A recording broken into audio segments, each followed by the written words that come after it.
What's going on, guys? This is Rob, and the Thor Love and Thunder teaser trailer just dropped, which looks really good. And here's everything we spotted and probably some stuff that you missed. So in the opening scene, when Thor is running and it shows him as a kid and then presumably a teenager and then his older self, probably somewhere around the time that he ends up becoming part of the Avengers or before he's banished, that this is a reference, most likely, probably a throwback more than anything else, to the Thor God of Thunder storyline. This idea that Thor actually fought Gore the God Butcher at 3 different points in his life. The first time is when he's really young, the second time is in the modern era, and the third time is when he's really old. Something else that we noticed is the middle version of Thor, or the teenage one, I guess, is wearing his classic comic costume from the old Journey into Mystery comics, which is really cool.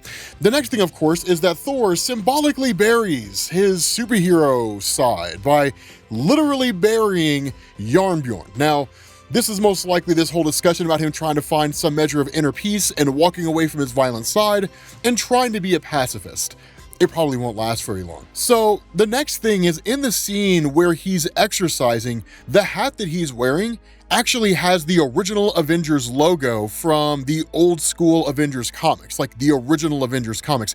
I'm pretty sure this is the same hat he was wearing when we first saw him as Fat Thor in Avengers Endgame. I loved Fat Thor. I always thought he was cool, right? He looked like the Big Lebowski, right? The Thor abides. Anybody who gets that reference? Now, the next thing is the giant skeleton, and this is a source of contention because I'm not 100% sure what this skeleton is. Initially, we thought it was Eitri, but then we realized Eitri didn't die. So basically, it's maybe the body of a dwarf. It looks like it's underground or something like that. Maybe it's inside a Davalier. It would make sense that everything going on with Thor, with him basically trying to make amends or to basically leave his violent world behind, he may be going by and making some stops at places he's been to before. Nadavalier may very well be one of those. It could also just be a random skeleton, or it could possibly be the body of somebody that Gore had already killed, but it had happened a long time ago. It would seem that if that's the case, Thor wouldn't necessarily exercise in it, like, okay, while I'm trying to track down this guy Thor who's killing all these gods, might as well make them gains. It doesn't really make a whole lot of sense that that's something Thor would do. So it looks like he's maybe retreading, or it's possible this is somewhere deep within the earth and he's basically using it as a place to kind of train and get away from everything. Not 100% sure. Now, one of the things to notice is in the trailer, Thor does have Stormbreaker in the scene when he walks away from the Guardians, but the surroundings look very similar to the place where he's meditating in the beginning of the trailer, indicating this is the scene where he actually released the planet where he leaves Mjolnir behind. Not 100% sure, but that may very well be the case. Another thing that we notice is when Thor is gracefully casting off his cloak and he throws it onto Star-Lord. Which looks amazing. It looks like he's wearing Peter Quill's jacket from Guardians 1. Am I wrong? It looks like he tore the sleeves off and he's wearing the jacket now, which looks amazing. I absolutely love that. Another thing here is that New Asgard still exists. Now, unlike in Marvel Comics, New Asgard looks like it's still in Norway. It's not really in Broxton, Oklahoma. The reason why that matters, those of you guys who never really were part of the Thor mythos at all, after the events of Thor Disassembled, basically the death of Thor, essentially, it's like Ragnarok and all that kind of stuff in Marvel Comics, that Thor eventually came back. And when he did, because the events of Ragnarok had led to what was believed to be the death of all the Asgardians, that Thor, having returned, basically rebuilt Asgard in Broxton, Oklahoma. That took place during the Thor run of a guy named J. Michael Straczynski. And then after that, Thor went on a quest to basically find the Asgardians, whose spirits had inhabited the bodies of mortal men and women. Thor simply just had to wake them up. The first person he found was Heimdall, because Heimdall would be able to tell him where everybody else was. And so following that, he starts going through and waking up various Asgardians and so on and so forth, until he eventually comes across Gore, who, through a weird series of machinations, had basically had his essence or his spirit stuck by Loki. And then when Gore showed up, Thor had to fight him. Thor had to kill Gore, and because Thor had technically killed an Asgardian, he was banned from Asgard. So That was interesting. That lasted until Siege, when Green Goblin decided to launch a campaign to conquer Asgard. Didn't quite work. Nonetheless, we've gone on a little bit of a tangent. Some really cool things happen in the Thor storyline, like Fear itself, when everybody gets a hammer. That was amazing. But the important thing here, probably the single most important thing in this whole trailer, we get to see the goats. We get to see Thor's goats, and I'm so excited about this. Tooth Gnasher and Tooth Grinder. I love these guys. There's an absolutely amazing moment in Uncanny Avengers by, I think, Rick Remender, where Thor fights the villain Apocalypse before he was able to lift Mjolnir. Otherwise, he would have just beat the crap out of Apocalypse. And so what he does, the axe that you see in the movies, right, the axe that he has, that's Jarnbjorn. So that axe was initially just an axe that was there. At least it looks like it. Maybe it really is Stormbreaker. I don't know. I always assumed it was Jarnbjorn. I always figured that was the case. It's the only other weapon that Thor ever uses aside from Mjolnir. And the reason why is because Apocalypse is a villain who uses celestial technology, so he's very difficult to kill. And what Thor ended up doing was basically doing a handful of different things that involved a combination of Kang and Loki, and basically ended up imbuing Jarnbjorn with the energy to destroy celestial technology or celestial armor. So he basically ended up attacking Apocalypse and ultimately defeated him. But during their first outing, their first conflict, when Thor realized he couldn't win, he summoned his goats and basically took off on the chariot. And so literally Apocalypse is like, okay, I'm fighting this guy, and he literally just rode off on a chariot pulled by goats. That's weird. But it's a really, really funny little moment that goes on there.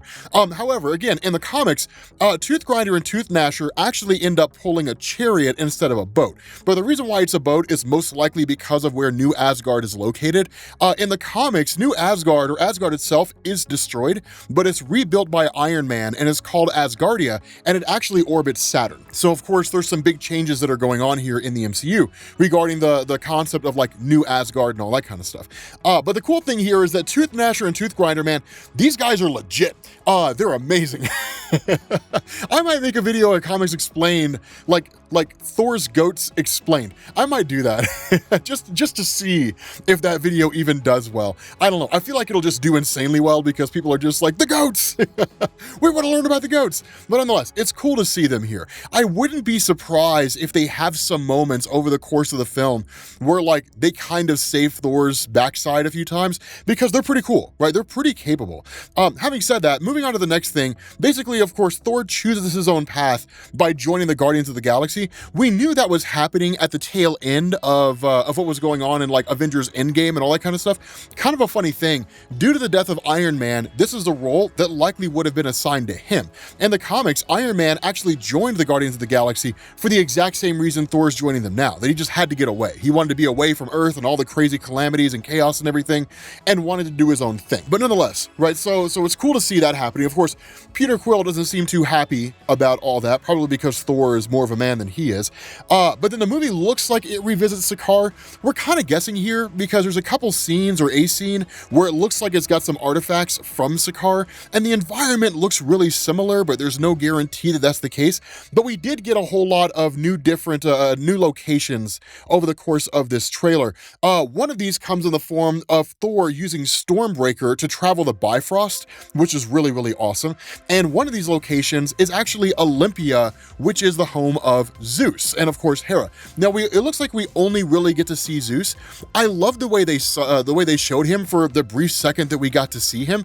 He looks very similar to Zeus in the comics, so I'm glad it looks like they're maintaining that appearance. I really wouldn't have cared that much if they changed it, but it's a cool little thing to see that they're basically keeping it the same.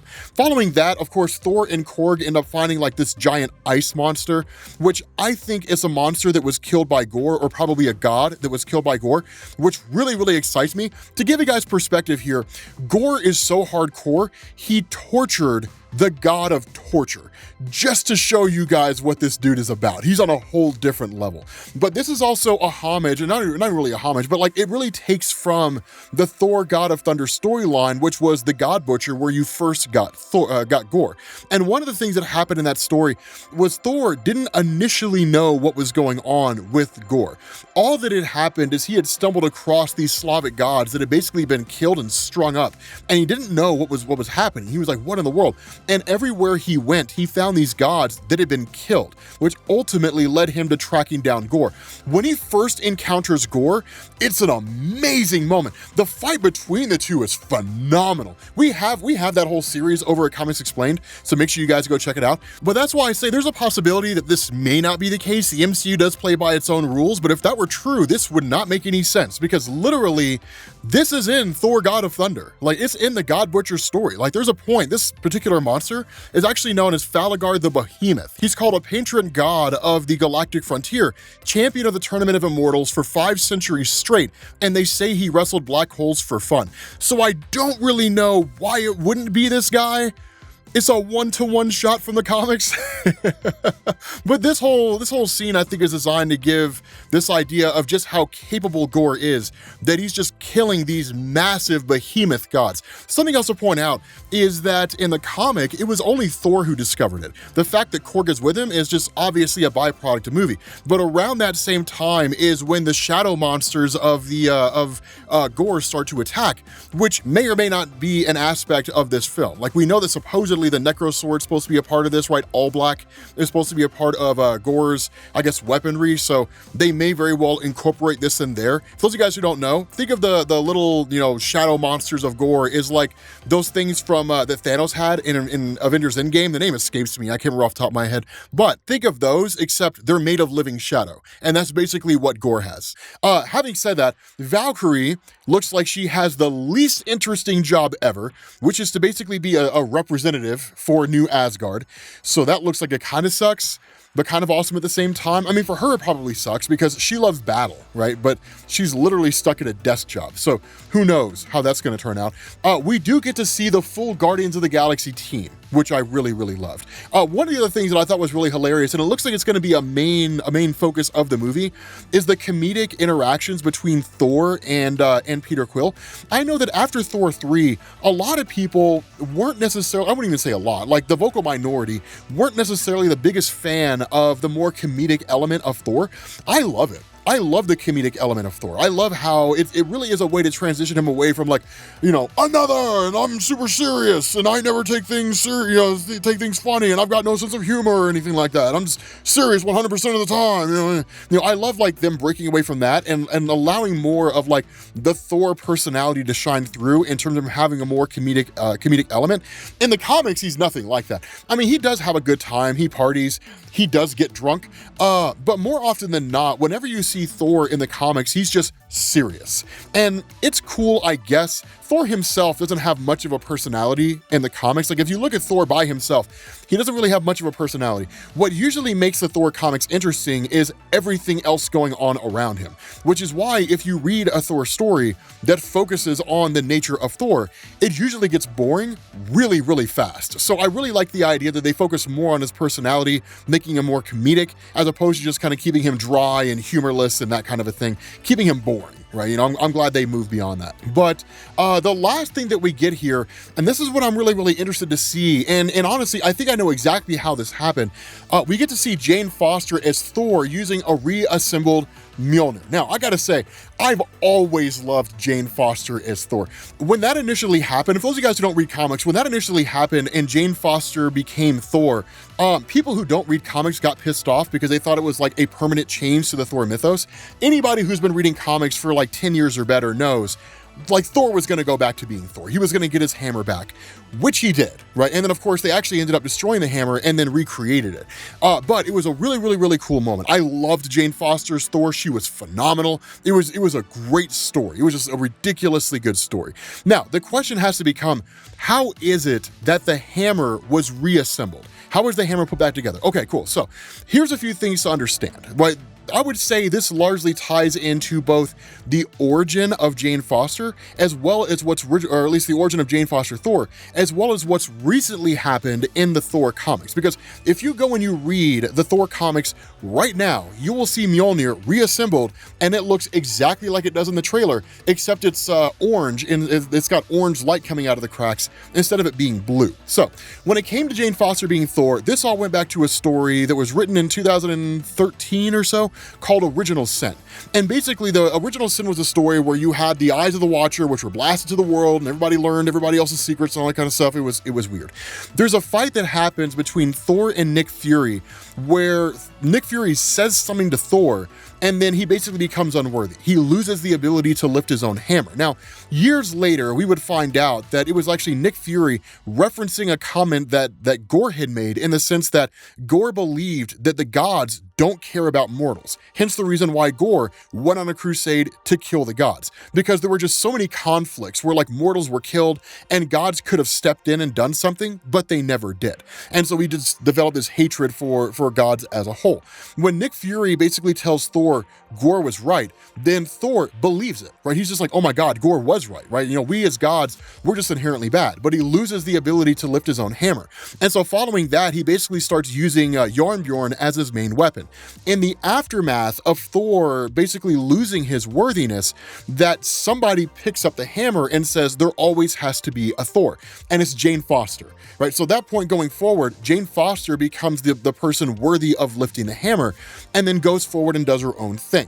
Now, eventually, of course, like I said, Thor gets his hammer back, but in a more recent storyline that happened, you ended up learning that the reason why the hammer is so powerful is because at some point in the past, Odin had captured what was basically a cosmic entity and then had it placed within a piece of Uru metal that was used to build the hammer. So the hammer quite literally housed the power of a cosmic abstract.